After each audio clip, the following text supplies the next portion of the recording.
Hebreus capítulo 11. Que Deus maravilhoso.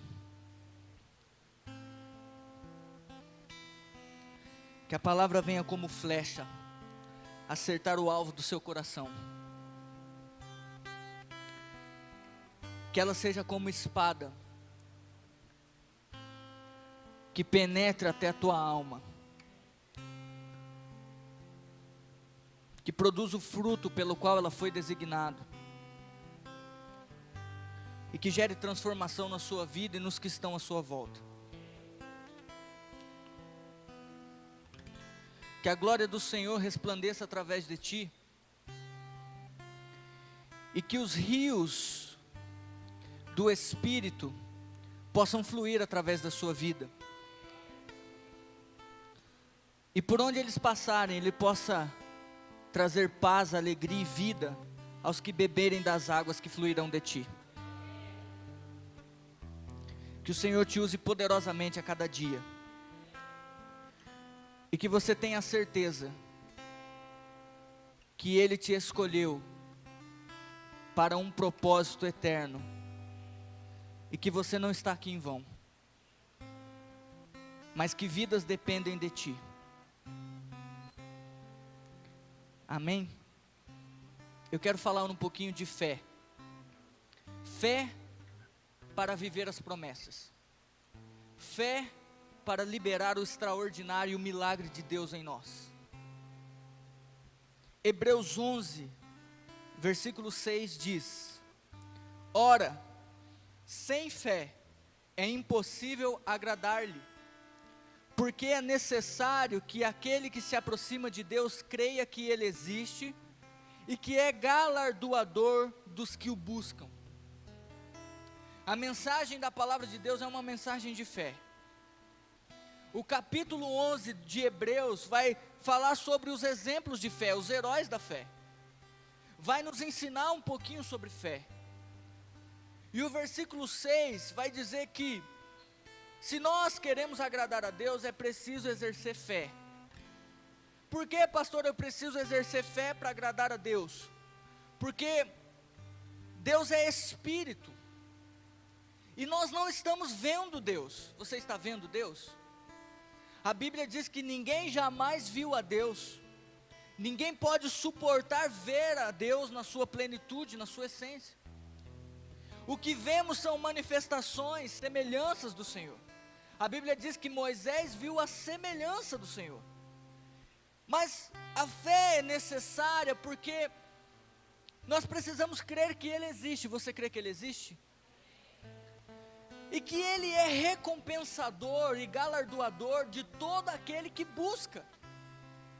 Pastor, como eu posso ser recompensado? O versículo diz: somente buscando a Deus e crendo que Ele existe, você pode ser recompensado e abençoado. Pode dizer um glória a Deus por isso? Mateus 7, versículo 7 vai dizer assim: pedir e dar-se-vos-á, buscai e encontrareis, batei e abrir-se-vos-á. Porque todo aquele que pede recebe, todo aquele que busca encontra, e todo aquele que bate abrir-se-lhe-á. Há uma bênção separada somente pelo fato de buscarmos a Deus. Quantos estão aqui para buscar a Deus? Há uma bênção separada para ti. Mas você precisa se aproximar dele com fé. Porque sem fé é impossível você agradá-lo. Agora você pode estar se perguntando: pastor, tudo bem, eu entendi isso, mas o que é fé? Versículo 1 do capítulo 11 vai ensinar a nós. Vai dizer o seguinte: ora, a fé é o firme fundamento das coisas que se esperam, e a prova das coisas que não se veem. Uma outra definição de fé é você tomar posse antecipada daquilo que você está esperando, sem ver. Isso é fé, é a convicção, sabe, uma certeza absoluta do que você está esperando vai acontecer. Não, eu tenho certeza absoluta. Mesmo que eu não esteja vendo, eu tenho certeza absoluta. Então, quando nós nos aproximamos de Deus, nós temos que ter essa atitude. Olha o que vai dizer o versículo 38 do capítulo 10, na mesma página. Mas o justo viverá pela fé. E se alguém se retirar, ou se alguém se retroceder para a perdição, mas se alguém se retirar, a minha alma não tem prazer nele. O que Deus está dizendo? Que quando você deixa de crer, você retrocede. E quando nós retrocedemos naquilo que cremos, a Bíblia diz que a alma do Senhor não tem mais prazer em nós. Porque nós temos que ser dos que creem e avançam. Porque a fé nos faz avançar. E essa fé nos faz viver o chamado de Deus. Essa fé nos faz viver a vontade de Deus. Tudo na nossa vida cristã depende de fé. Pela fé nós somos salvos, amém? Também pela fé nós somos transformados. E também pela fé nós participaremos da glória, juntamente com os santos. Porque como que nós vamos esperar e viver por aquilo que nós não estamos vendo, se não crermos? Como que vamos pautar a nossa vida e ter algumas decisões, escolhas e atitudes e viver por Cristo, se nós não cremos que o que Ele deixou para nós é a verdade, e que Ele virá na sua glória, se manifestará, estabelecerá o seu reino, e todos aqueles que forem fiéis estará com Ele como vencedores? Nós precisamos primeiramente crer. Você concorda comigo, sim ou não? Então a fé, ela é indispensável na nossa vida. Somente por meio da fé nós conseguiremos viver as promessas e a vontade de Deus para nós. Se não crermos, não tem como viver as promessas. A Bíblia vai dizer em Efésios capítulo 1, versículo 3: Bendito Deus e Pai do nosso Senhor e Salvador Jesus Cristo, o qual nos abençoou com toda sorte de bênçãos espirituais nos lugares celestiais em Cristo. Vira para o teu irmão e fala: você já está abençoado.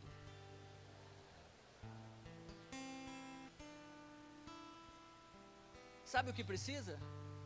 Pergunte o quê? Fé para receber. Mas a Bíblia não mente, é a verdade.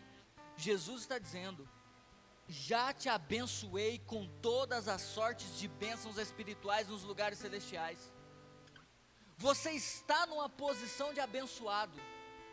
Você está numa posição de receptor da minha bênção. Eu coloquei um canal direto no céu na sua vida. Mas o que eu preciso fazer, pastor, para viver isso, viver as promessas e viver todas essas bênçãos? Quantos querem a bênção do Senhor? Vira para a pessoa e fala: você precisa de fé.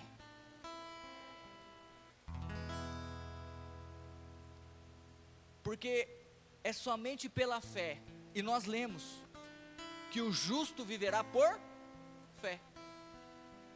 Esse é o lema da Reforma Protestante. Esse ano nós comemoramos 500 anos da Reforma Protestante. 31 de outubro foi comemorado os 500 anos da Reforma, aonde Lutero, o pai da Reforma, quando leu Abacuque 2:4, viu lá: o justo viverá por fé. Ele teve uma revelação no seu coração, na sua vida, que é por meio da fé que nós conquistamos todas as coisas, que é por meio da fé que nós nos relacionamos com Deus. Querido, eu não sei você, mas se você ficar tentando viver um relacionamento com Deus na base de sentir algum arrepio ou sentir alguma coisa no seu corpo físico, o seu relacionamento vai ser muito superficial. Porque Hebreus 11:6 vai nos ensinar que eu preciso de fé para poder agradá-lo. E eu preciso de fé para poder me relacionar com Ele. O que está dizendo? Está dizendo que nós não vamos sentir arrepio o tempo todo. está dizendo que a base do relacionamento com Cristo é crer que Ele existe, que Ele está aqui, que Ele é Emmanuel, que Ele deu do seu Espírito, que o Espírito dele está dentro de você, e que você pode ter comunhão com Ele o tempo todo, independente se você vai sentir algo ou não sentir algo, é crer, simplesmente crer. E o grande segredo é que a nossa fé, ela pode ser aumentada, e à medida que nós nos relacionamos com Ele, a nossa fé cresce, a nossa fé é desenvolvida. Nós temos que desenvolver a nossa fé. Vai comigo agora para 1 Timóteo, capítulo 6.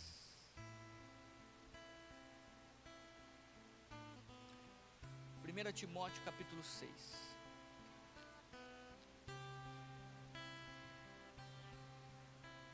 A partir do versículo 12.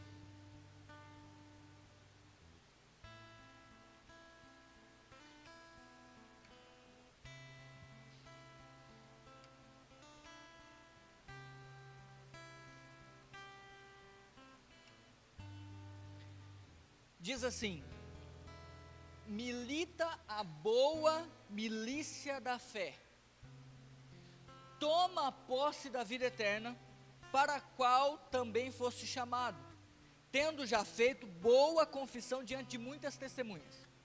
Mando-te diante de Deus, que todas as coisas vivifica, e de Cristo Jesus, que diante de Pôncio Pilatos deu o testemunho de boa confissão, que guardes este mandamento, sem mácula e repreensão, até a aparição de nosso Senhor Jesus Cristo. Ele vai falar de 3 grandes detalhes do apóstolo Paulo instruindo o seu discípulo Timóteo, que estava como pastor da igreja. Ele vai dizer, milita a boa milícia da fé, ou combate o bom combate da fé, faça a boa confissão, mantenha a boa confissão, retenha firmemente a boa confissão, e guardes o mandamento.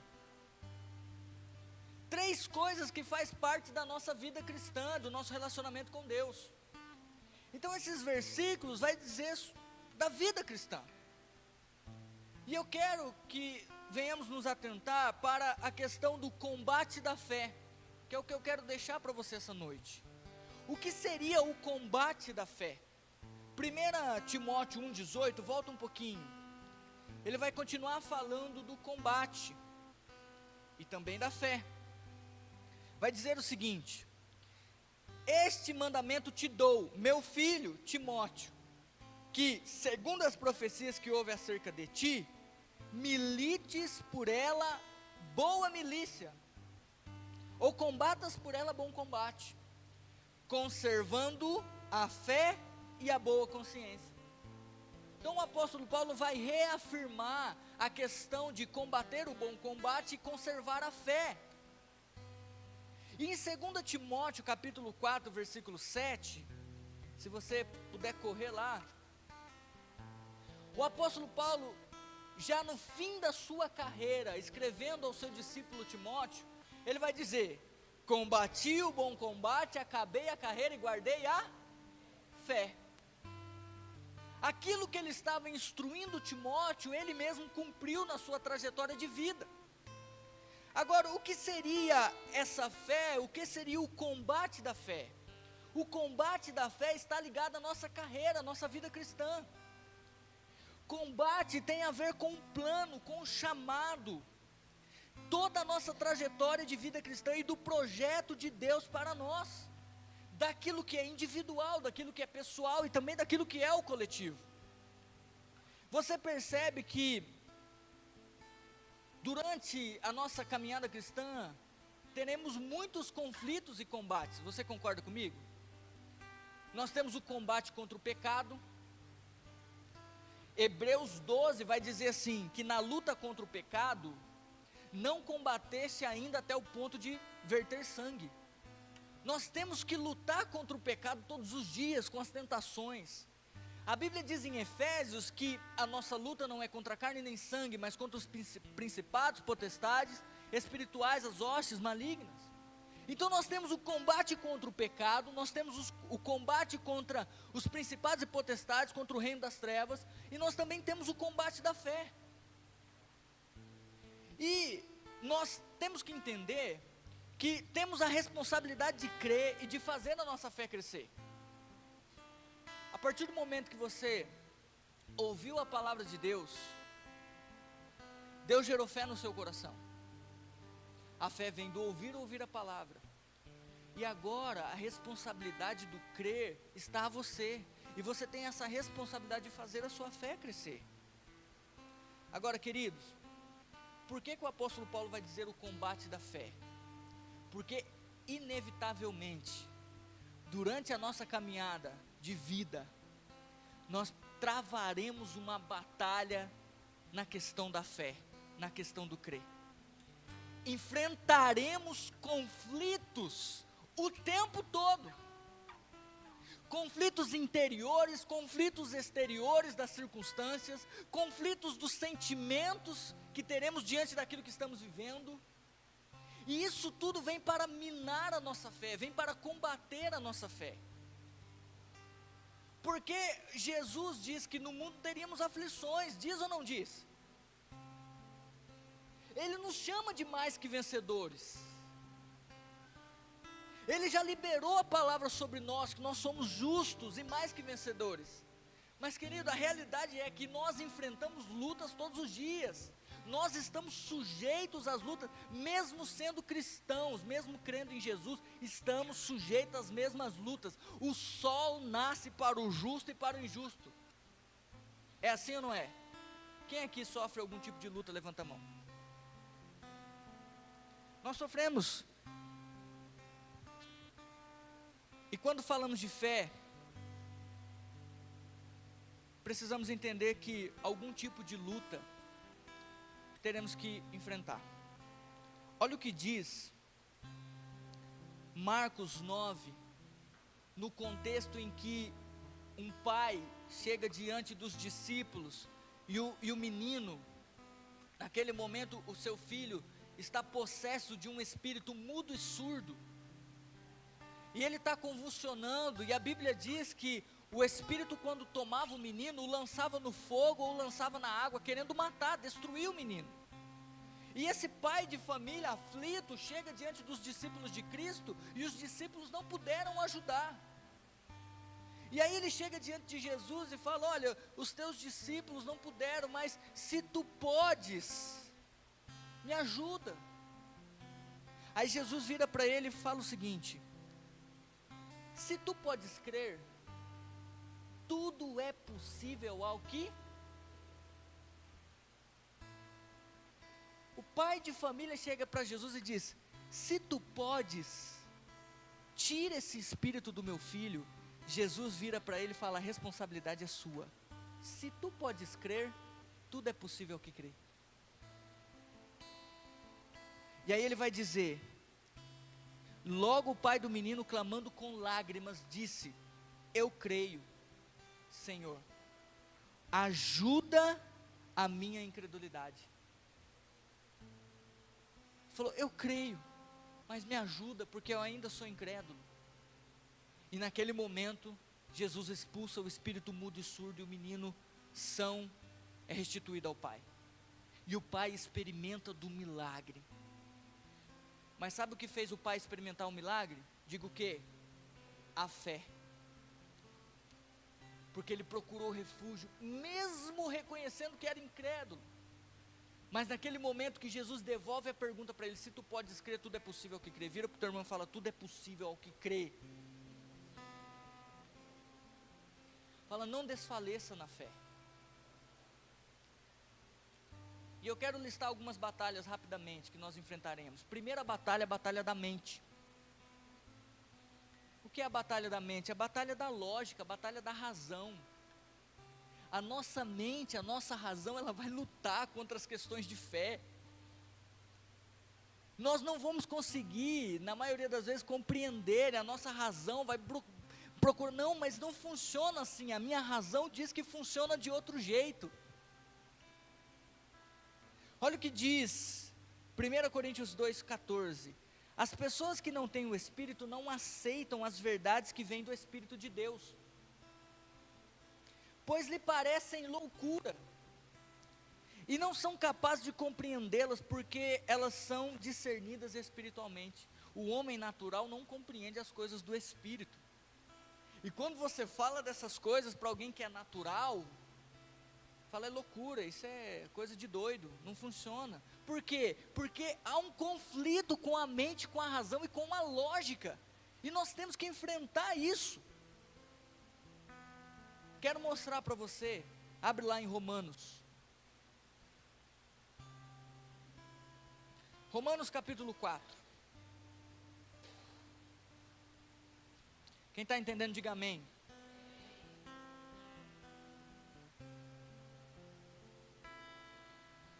Romanos 4, a partir do versículo 12.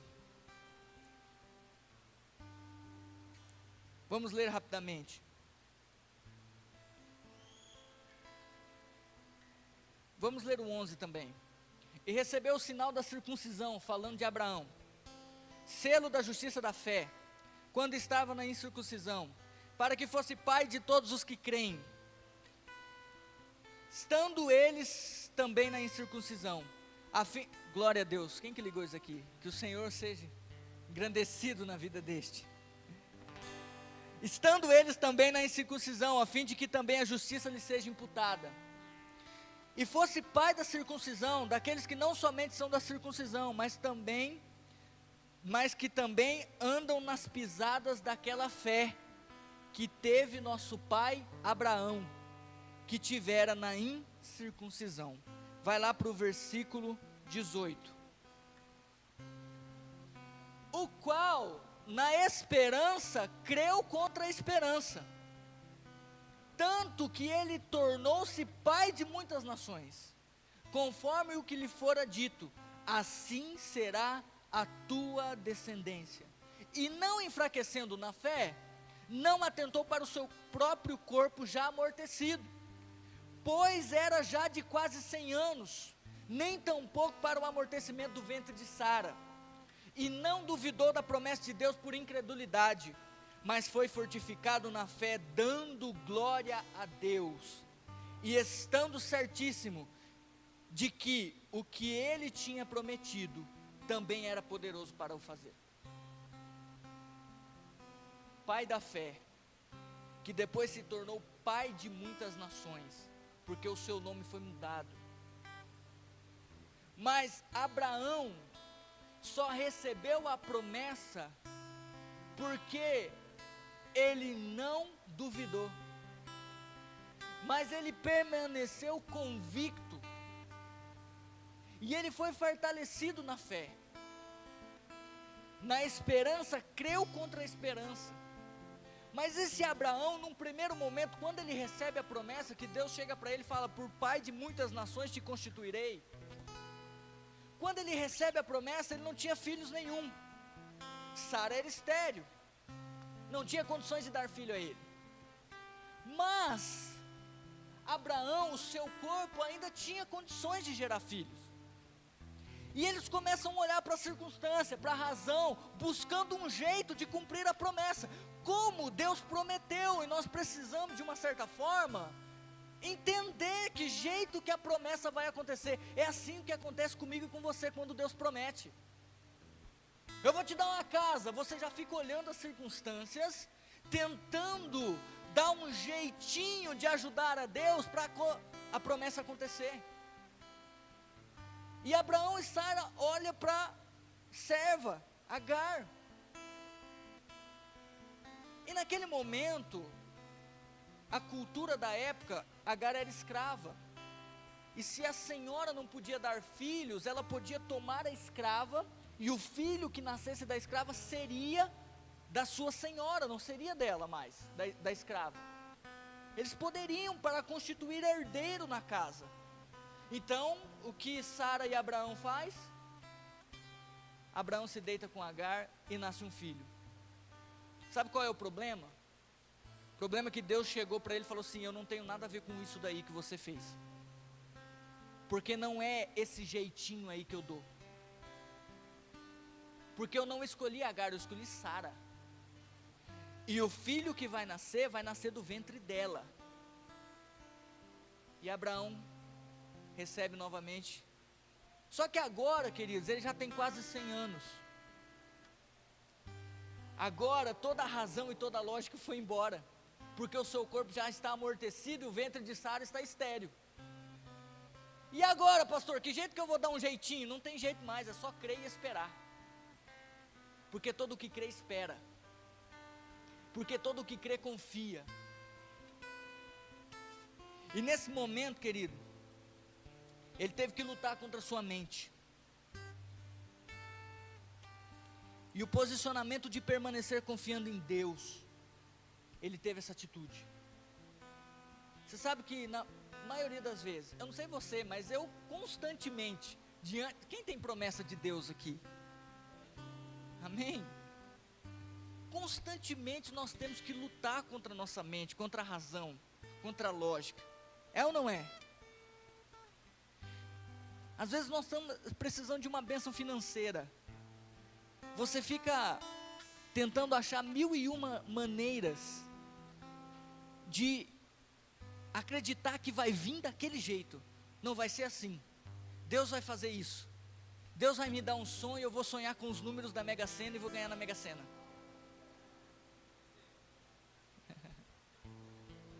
Vigia, varão.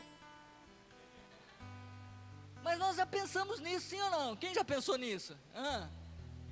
Nós ficamos pensando, não, Deus vai usar aquela pessoa, Deus vai fazer isso, não, nós ficamos pensando isso, nós ficamos criando jeitos na nossa mente. Deus é especialista em nos confundir, é especialista. Agora, quando olhamos para as circunstâncias, e eu vou falar de uma outra batalha, que é a batalha da visão. Quando nós começamos a olhar para as circunstâncias, e não aconteceu do jeito que nós pensamos na nossa razão, nós questionamos a Deus, nós questionamos a sua bondade, nós questionamos o seu amor, e nós deixamos de crer, e retrocedemos. Deus faz com o outro, mas não faz comigo. Eu estou tanto tempo esperando e nada acontece comigo. Porque você olha para as circunstâncias e você começa a ver o que Deus não fez e não o que Deus já fez por você. E isso faz você questionar o caráter de Deus. Agora, aquele que tem fé e se posiciona a crer, independente das circunstâncias, ele não questiona o caráter de Deus. Porque a fé verdadeira se apoia no caráter de Deus, de que Ele é fiel, de que Ele não mente, de que Ele é poderoso para cumprir, de que Ele nos ama incondicionalmente, de que Ele nos chama de filho, e que Ele sabe dar boas coisas aos filhos, de que Ele está ouvindo as suas orações, de que Ele é contigo. A fé se apoia no caráter de Deus. Agora, temos que lidar com esse conflito.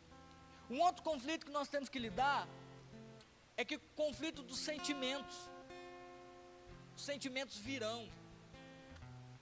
É quase impossível de não sentir algo. Quando Jairo vai diante de Cristo, buscar ajuda pela sua filha de 12 anos, que estava com febre, enferma, ele vai correndo. E aí ele chega diante de Jesus e fala: mestre, minha filha está enferma, por favor, vamos comigo até a minha casa. Jesus disse: eu já vou. Logo que ele diz isso, alguém chega a Jairo e fala: Jairo era chefe da sinagoga, ele era um dos principais da época, era alguém importante na cidade. E alguém chega para Jairo e fala: Jairo, para de importunar o mestre, sua filha morreu. Nesse momento em que declaram isso a Jairo, Jesus vira para ele e fala assim: não temas, crê somente.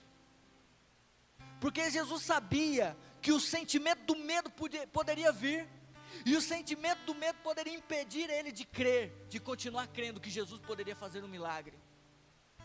Querido, se Deus prometeu Ele é fiel para cumprir, mesmo que ele demore e possa acontecer alguma coisa depois, ele arca com todas as consequências, mas ele vai cumprir o que ele prometeu. Sabe o que Jesus fez? Jesus chegou na casa e falou assim: você morreu, mas eu te ressuscito. Antes era só uma febre, agora é morte. Querido, nós cremos num Deus que é a ressurreição e a vida. Se aquele que crê nele, ainda que morra, viverá. É nesse Deus que nós cremos. E se ele prometeu, ele pode cumprir, ele é fiel para cumprir. Um outro sentimento que pode vir é o sentimento do desânimo. Porque uma das coisas que nós temos que lidar na questão da fé é o tempo. Digo tempo. Porque na maioria das vezes a fé não é imediata. Você concorda comigo? Pastor, eu creio. Aí você já fica esperando acontecer logo em seguida e não acontece. E aí você desanima. E o desânimo te tira do posicionamento de fé. Ah, não vai acontecer assim. Mas a Bíblia está dizendo, não, a palavra diz que Ele já me abençoou com toda sorte de bênçãos. Mas eu não estou vendo bênção nenhuma, eu desanimo, eu vou parar de orar, não vale a pena mais orar. Porque isso não acontece. E aí você sai da posição de crer, sai da posição de fé, e deixa o desânimo te tomar. E o desânimo vai te impedir de receber a promessa. Conflitos do sentimento. Lembra quando Josué, levantado por Deus para introduzir o povo na terra? Deus, através do anjo, vem: Josué, tão somente ser forte e corajoso, não temas, eu sou contigo. Josué, ele tinha que acreditar e se apoiar nessa palavra. É mesmo para as nossas vidas, querido. Eu estou aqui como profeta de Deus para a sua vida. Não temas, o Senhor é contigo.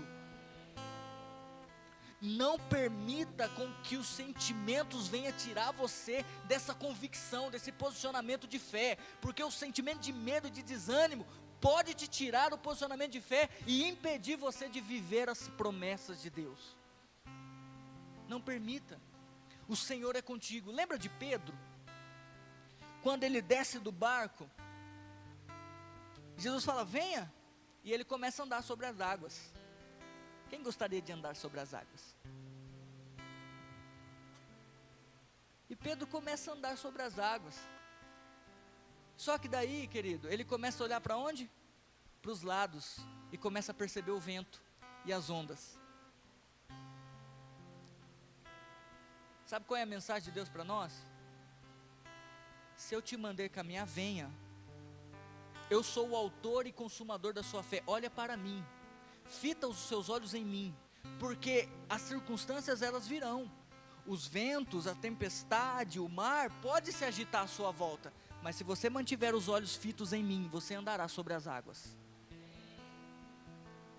Mas é quase que inevitável olhar as circunstâncias e sentir medo.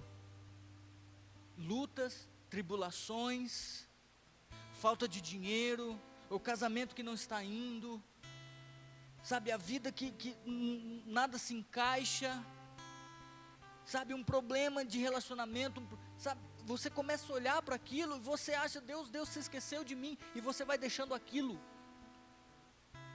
E aí o que aconteceu com Pedro quando ele começou a olhar para as circunstâncias? Começou a afundar. Porque as circunstâncias elas vêm para nos desanimar, para nos tirar os nossos olhos de Cristo. Não tire os seus olhos de Cristo.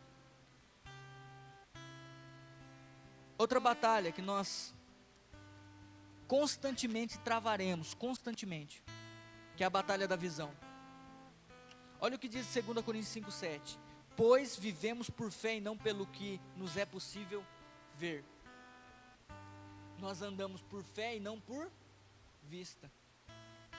Como que você anda? Não pelo que você está vendo, mas pelo que você crê e pelo que está escrito. É por isso que eu ando. Olha o que diz 2 Coríntios 4:18. Sendo assim, fixamos nossos olhos não naquilo que se pode enxergar, mas nos elementos que não são vistos. Pois os visíveis são temporais, passo que os que não se veem são eternos.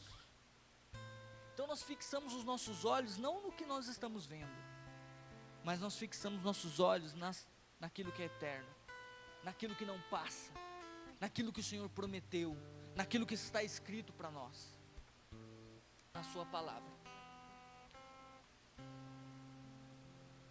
Temos que ter a visão espiritual do cumprimento da promessa. Querido, sem visão espiritual, você constantemente enxergará à sua volta que não é possível. Porque nosso Deus é o Deus do impossível. Ele constantemente permite a gente chegar diante do impossível. E agora? Não sei. Só um milagre. É nesse momento que Deus... Sabe por que Deus faz isso? Pergunte por quê. Porque o justo vive pela fé e Ele quer te dar experiências para que a sua fé cresça, para que você possa confiar nele. Chegou diante de que o médico falou, não tem mais jeito, é aí que entra a sua fé, querido. Não tem mais jeito para a ciência, não tem mais jeito para o homem, mas eu tenho um Deus, que enquanto eu tiver fôlego eu vou crer, porque a palavra final vem dele. Amém? Você pode crer nisso?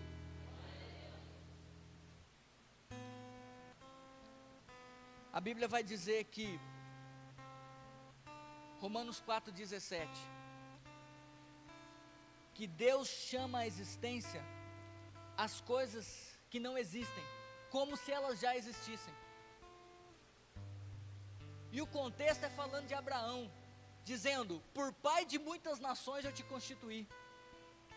E aqui Deus vai nos ensinar um segredo. Pergunte qual? Confessar o que crê. A confissão e a fé andam juntas. Todo aquele que crê, confessa. A Bíblia vai dizer, crie, por isso falei. Nós também cremos, por isso falamos. Nós precisamos começar a declarar a palavra de fé. Deus chega para Abraão, refaz a promessa, fala, Abraão, é do ventre de Sara, mas agora, você não vai chamar mais Abrão, o seu nome é Abraão, pai de multidão. Mas ele não tinha filho nenhum. Mas agora ele começa a declarar, eu não me chamo mais Abrão, eu me chamo Abraão, porque por pai de muitas multidões, de muitas nações eu fui constituído.